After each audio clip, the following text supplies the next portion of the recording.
Okay, we're starting chapter 3, working with layers. Layers really are the key point to programs like Photoshop. And the layers, the best way to think about the layers is to imagine that you have a group of pictures. And you have a picture of a person, a house, and the sky above.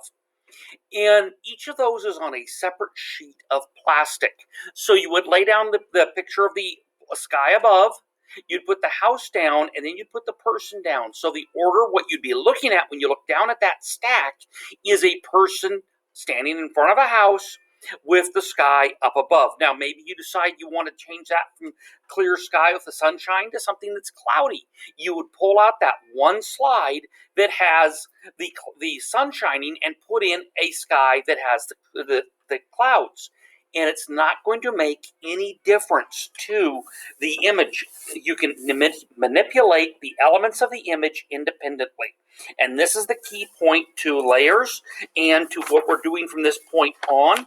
They really go into that in the first couple of pages of chapter 3, and they are certainly worth reading. Okay, so let's go to Photoshop at this point. So we're going to go ahead and we're going to Window, Workspace, and Reset Essentials. Come over here to this one right here, the downward pointed tool. Reset all tools. Okay.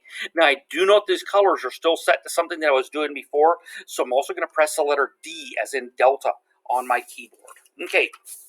The first thing we're going to do in chapter 3 is we're going to open the room image, and that's this one here. So there's the assignment. I'm going to scroll down here to Photoshop chapter 3, Files and Images, and I'm going to come over here and I'm going to click on Room, Download Room, and because this is already a PSD file, I can just go ahead and click on it, and it's going to open in Photoshop. Control-0 to increase the size a little bit. So far, we only have one layer here, the background layer. We're going to split this flooring into a separate layer that can be treated independently of the background. And later on in the lessons, we will be treating it independent of the background. So the first thing we're going to do is come up here and select the Quick Selection tool. I've moved the Quick Selection tool here onto the carpet.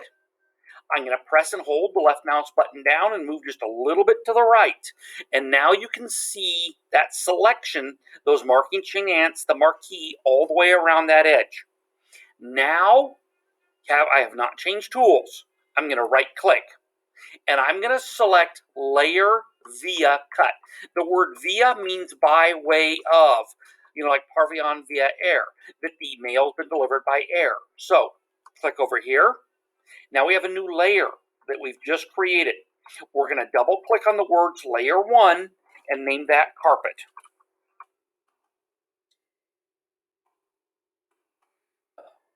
Okay, now you're going to just hit Enter. I'm going to come over here and I'm going to right click. And that gives me some things I can do with this layer. Now, the only thing we're going to do right at the beginning is to give it a color. Okay, so I'm going to come over here, and what color did they want? I am flipping through the book really quickly. They want this to be yellow, so I'm going to choose yellow. So you see the layer here is yellow. Now, let's go ahead and save. We have not saved yet, so we're going to go to File, Save As. Okay, we're going to come over here, this PC, not downloads, documents. Come over here to Photoshop, and we're going to name this Room Edits. I'm going to be adding a little bit to it over here. You don't need that. That's just for me. Make sure that this says Photoshop PSD. It already should, so that shouldn't be an issue. And click on Save, and click on OK. Now, we've done that. See what we can do here. I'm going to go ahead and I'm going to hide the background layer with the visibility button. The little eye there is called the visibility button. In fact, you just saw it show up, and now it's not going to show up on us again. There it is. Indicates, click on that. Okay, what has happened is that you have hidden all of the information on this layer. That checkerboard simply means that it is transparent. Go ahead and click on that button again. You haven't lost anything. So that is the very first step here in working with layers and chapter 3.